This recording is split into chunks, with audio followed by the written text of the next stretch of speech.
Hey YouTube, Peterbilt Knife Guy. Today we're going to be checking out the Eafengrow EF135. Damn! Look at that freaking bite. This isn't a very big knife.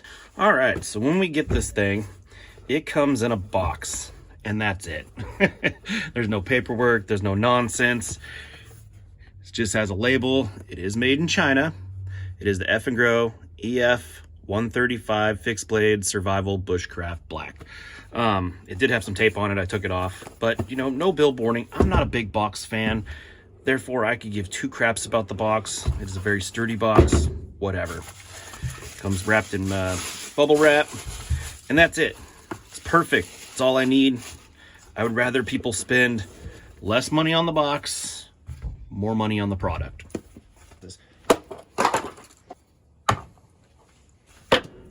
It has a really nice Kydex sheath, actually. You know, this knife is, I think, 60 bucks, somewhere around in there. I'll put the price in here. But let's take a look at something real quick. This is the sheath for the ZT 0006. Freaking crap. I've had to modify it to make it work. There's no thumb ramp on it at all. Very stupid. I had to put my own clip because the stupid strap that came on it was garbage. Freaking Eafengrow. Good job. This is a fantastic sheath. I have a nice thumb ramp. Good retention. Zero rattle at all. None. This thing was horrible. And even after I fixed it, it still has rattle. No thumb ramp. You have to push on one of these little stupid wings. Had no retention. $320 knife, $60 knife. Now, yeah, so this sheath is awesome. It's exactly what it needs to be and nothing more. There's no bells and whistles. It comes with like this little tech lock deal. It's not a real tech lock, but you know, same process, same concept. Has the lock so you can't unlock it. It's great. It's all one needs. Now, let's get into this bad boy. This is the Eafengrow EF135. It is in DC53 steel. Now, from what I can read and what I've kind of looked at, because I've never heard of DC53, it's kind of like a D2, but tougher is what I've seen. It has a little less. I could be wrong when I'm stating this because I read it last night and I drink a lot. I'm just kidding, but not kidding. Also, it has less, a little less carbon, I guess. I don't know. I read a bunch of stuff on forums, and supposedly it's tougher than D2, which is fantastic because D2 holds a great edge, and you know, everybody complains about D2's toughness, which I think D2 done right is actually a decently tough steel. So, I mean, this is going to be no frickin' problem. Check out my friend, and actually, he's already done a review on this knife.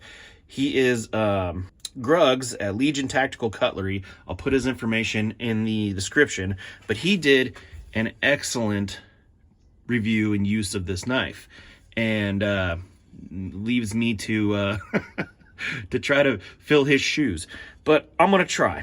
So what we're looking at here is an almost a 1/4 inch thick knife. This thing is 0.24, I believe, just under 0.25, which is 1/4 inch. It is a thick, chunky knife. The blade length from the front of the handle here, you're looking at just about six and almost a 1/4, 6 1/8, somewhere right there to there. Cutting, we're looking at about 5.5 inches of cutting, and you have not a full flat grind, but it is I would say a high saber grind because this is full thickness back here. It does have this kind of relief swedge going on, or whatever they call these milling out. It's not a swedge. It does have a swedge, but it has a fuller on both sides. 2 spots for a lanyard. You got your front and your rear, which is nice. Real generous choil to get up and work. So one thing, I'm not a huge fan of jimping because jimping can be screwed up a lot, actually. Some companies, it's like a razor on their knife, or it's just like a sawback almost. And then some, it's like, it's pointless. I was trying it back here. My finger slides really easily. As soon as I get to here, it doesn't slide at all. Same thing up here. That is the most comfortable jimping I think I have ever felt out of any knife. And I have a lot of freaking knives. And it's in a good spot too, to where when you're choked up on this guy, it's perfect, even for my big ass hands. And then back here, you know, I probably wouldn't use this jimping much, but this one I definitely would. This one, not so much, and I think it's just due to my hand size. I have really big hands, and that's my next thing with this guy. This handle is not very big. If I get a comfortable grip right there, it doesn't leave a heck of a lot of room for my pinky. And I have extra large, creeping up into double extra large hands, and it's on the smaller side. When they say the handle length on this guy, they're including this portion right here, which I don't think they should, because you really can't grip onto right there. But what I have noticed though, because I like to, anytime you have a knife this thick, it lends itself to be able to chop pretty decently. And you can get back here and 3-finger grip this guy, and that is extremely comfortable. Extremely comfortable. I haven't chopped with it yet, but holding it like this, I can just tell. That is freaking comfortable right there. That is going to be an excellent, especially if you got a lanyard on, get in there and do those little snap cuts and stuff for chopping. That is going to be really comfortable. This jimping is so not aggressive, but there, that it isn't even going to be, I don't even foresee it being a problem. Like I said, this is the best jimping I've seen. It does have side jimping. I don't know what you would use that for. It looks cool, so maybe it's just a design feature. Maybe to pinch the knife like that. If you wanted to, I guess, get up in there and pinch, you could do that. I don't know if I would do that, but you could definitely do that. So yeah, overall length on this guy, we're looking at 11 inches, just a hair under 11 inches.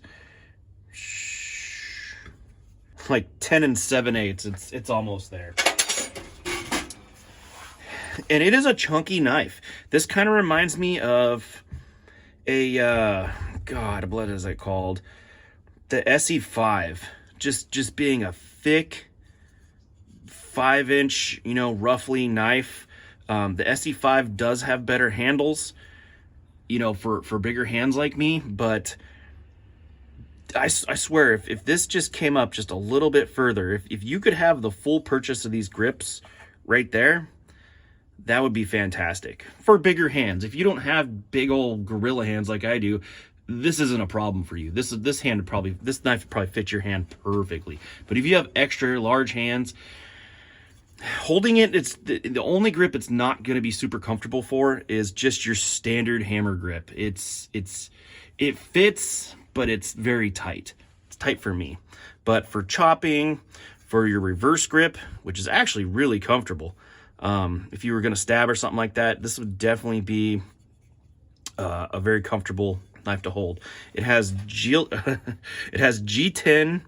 handle scales with red liners.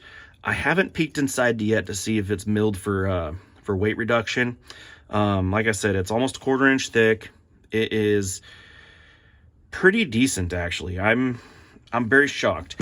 And if anybody's watched my channel, you know that I made a video that said that I will no longer be testing these knives that knife companies send me. I'm 100% true on that. That is not going to change. But I also said in that video that if I were to test these knives or take these knives and put them on my channel, that I would have 0 ties. They're not paying me. They're not expecting me to do any, well, of course they're expecting me to do a video, but they're not expecting me to say what they want me to say. They're not telling me to sell their knives. They're legitimately giving me this knife so I can put my legitimate opinions on YouTube, which is fantastic. That tells me that Eafengrow stands behind their products, because some of these other companies that have sent me crap, that have ruined me on testing these Chinese knives, is because they want you to frickin' build them up and whatnot, you know? If there's something I don't like about this knife, like the handle, a little small for me. But that's a very me problem. That's not everybody. So, but I'm gonna sell it, and Eafengrow is allowing me to say that. That is freaking cool. I dig it. I dig it. I'm gonna hard use this knife, and not today, but I will be doing a hard use test on this knife. But I do kind of want to chop with it real quick. I do want to feel if holding it back like this is gonna hurt at all.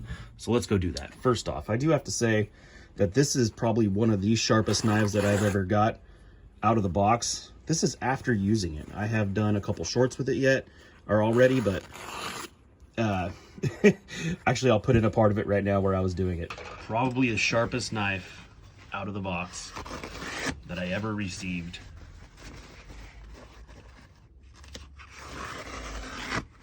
From any company. That's not bad. Yeah, and then I did a thing where I was chopping a bunch of these tubes. This is very thick cardboard, and this will murder an edge. I chopped it like 6 times, and it still will cut paper towel. This thing was crazy freaking sharp when I got it. Now, I don't know if all of them are going to be like that, but this one right here was that sharp out of the box. So what we have here, move you up here real quick, is a really crunchy old 4x4 that's been sitting in the dirt. And let's just take some chops at it and see what happens. And I'm gonna hold it in a 2-finger grip and see, well, let's do it in a 3 and see how it feels. Oh my God, this thing bites. Now I'm in a 2-finger grip. And without a lanyard, jeez, that's still. This little hook at the back, right there, it just lends itself to chopping. Like that holds tight in my hand. That's nice. It is nice to test a free knife that I can literally say whatever I want about it. And give it an honest test. Am I in screen there? No, I'm not. Let me move you up here. There we go. This is an old, crunchy 4x4.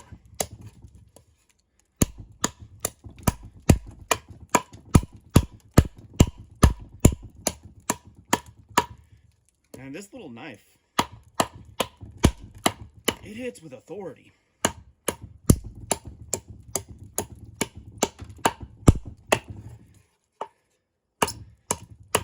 Man.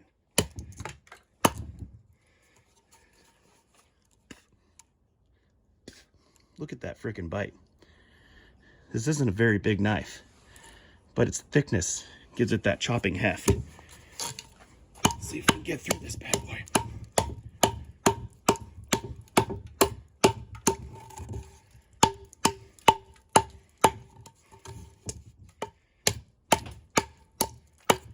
Yeah, I'm lazy. I'm gonna give up on it. But my hand is red, but no hot spots, surprisingly. Nothing. The whole time I was chopping, I was holding like this or like this. And even without the lanyard, so having to grip it a little extra harder so it don't come flying out of my hand, I was extremely comfortable. Look at that stab, jeez. That thing, damn. That's with the grain, let's go cross grain. Yeah. That blade is pretty damn stabby. Let's go back inside. All right, so back inside. After chopping that, no hot spots. For being a smaller handle, it was very comfortable. But like I said, I was mainly holding it and a 2 and 3 finger grip. Let's check that sharpness after that. Still there. Now, this isn't a fresh edge. Like I said, I did a bunch of shorts with it prior, which was stupid of me. I should have done this first, but whatever. But it's still there. Yeah, it held up decent. That 4x4 was covered in dirt. It was literally laying in the dirt when I found it, in the mud, so it's dried out.